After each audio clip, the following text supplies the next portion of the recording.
कंचन के बेटे ऋषि की शादी कहीं नहीं हो रही थी। एक तो ऋषि मोटा, ऊपर से कमाई भी कोई खास नहीं। लेकिन कंचन को तो शौक था मॉडर्न बहू लाने का, और उसे एक दिन ऐसी लड़की मिल भी जाती है। हमें तो आपका ऋषि बहुत पसंद है, लेकिन मैं आपको साफ साफ बता देती हूँ, मेरी बेटी के शौक थोड़े से अलग है बहन जी। अरे बहन, हमें सब पसंद है। आपकी प्रियंका जैसी लड़की की तलाश मुझे कब से थी। जींस पहनकर अंग्रेजी में गिटर पिटर बोला करे। अरे बहन जरा सुन तो लो, मेरी बेटी के शौक क्या क्या है। अरे नहीं नहीं बहन, बस लड़की को देख लिया तो सब कुछ देख लिया। आप ना शादी की तैयारी करो, और वो जरा सामान की लिस्ट भी दी है ना मैंने। हाँ बहन जी, सारा सामान शादी से एक दिन पहले ही आपके दरवाजे आ जाएगा। मजा आ गया, मजा आ गया। अब तो बस आप शादी की तैयारी करो। प्रियंका के माता पिता के जाने के बाद कंचन का पति उससे कहता है, अरे भाग्यवान, तुम तो कुछ ज्यादा ही जल्दी दिखा रही थी शादी की।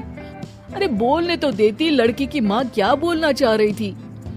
अरे आप चुप रहिए जी, कुछ पता भी है आपको, बस मुफ्त में बोले जा रहे हैं। मेरी दोस्त शशि की बहू देखी, लंबी पतली और पढ़ी लिखी, हजारों में कमाई और संस्कारी भी। अरे पर जब वो मेरी बहू देखेगी तो जल भुन जाएगी। लेकिन तुम तो शादी ऋषि के लिए कर रही हो ना, या शशि के लिए? तुम्हारा लड़का कुछ कमाता भी नहीं है, और शरीर भी भगवान की दुआ से फूलता ही जा रहा है। फिर बोले आप हैं? फिर बोले आप? मैंने कहा ना, प्रियंका जैसी जींस पहनकर अंग्रेजी झाड़ने वाली बहू किस्मत वालों को ही मिलती है। चुप रहिए आप। पति के लाख कहने पर भी कंचन ऋषि की शादी प्रियंका से करवा देती है।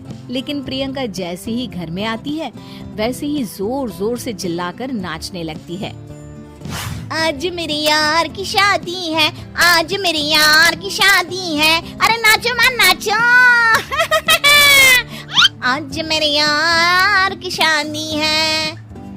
कंचन, उसका पति और ऋषि ये देखकर हैरान रह जाते हैं। लग रहा है बहू को शादी की बड़ी खुशी है। हाँ हाँ, बहू क्यों नहीं, हम भी नाचेंगे। अरे नाचो नाचो जी, मुंह क्या देख रहे हो, चलो चलो नाचो, बहू कह रही है। कंचन ये कहकर प्रियंका के साथ नाचने लगती है।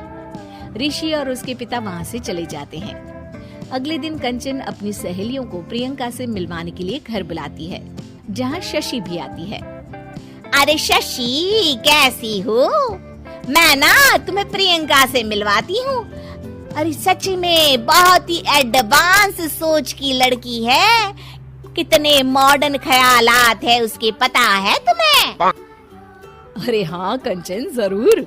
बच्चों की शादी अच्छी ही होनी चाहिए, और वैसे भी तुझे तो शुरू से ही ऊंचे ख्याल की बहू चाहिए थी। तभी कंचन की सहेली कहती है, अरे कंचन बुलाओ ना प्रियंका को, हम भी मिल ले।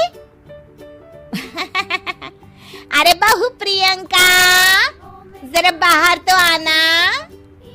कई बार आवाज देने के बाद भी प्रियंका बाहर नहीं आती है, तो कंचन को बुरा लग जाता है। वो उसे लेकर बाहर आती है, लेकिन ये क्या, प्रियंका लड़खड़ाती हुई बाहर आती है और उसके हाथ में शराब की बोतल होती है। हालांकि शराब पीना स्वास्थ्य के लिए हानिकारक होता है और ये हमारी किडनी के लिए बहुत ही खतरनाक है, लेकिन कंचन की बहू प्रियंका पूरे नशे में होती है। अरे इतने सारे लोग। ये कहकर वो शशि के पास जाती है। आंटी जी, पत्ते खेलेंगी, पत्ते। अरे दूर हो, दूर हो, तुम्हारे मुंह से तो शराब की बदबू आ रही है।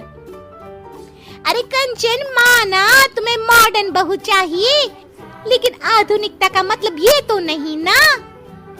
बुरा न मानना कंचन, तुम्हें पता था कि तुम्हारे बेटे की कमाई और शरीर दोनों ही ठीक नहीं है, तो तुम्हें उसी हिसाब की लड़की से शादी करवानी चाहिए थी। ऐसा कहकर सभी औरतें वहाँ से चली जाती है। तभी प्रियंका की माँ कंचन के घर आती है। अरे बहन जी, बड़ी बड़ी चालाक निकली आप तो। बिना बताए अपनी पियक्कड़ बेटी मेरे लायक बेटे के गले में बांध दी। आय हाय, बड़ी आई बिना बताए। उस दिन जब मैं ये बात बता रही थी तो तुम तो सुनने को भी तैयार नहीं थी। अब भुगतो तुम। ये कहकर वो माँ से वापस चली जाती है। सबके जाने के बाद कंचन अपना सर पकड़ लेती है। हाय रे, आधुनिकता की अंधी दौड़ में मैं अपनी संस्कृति ही भूल बैठी थी।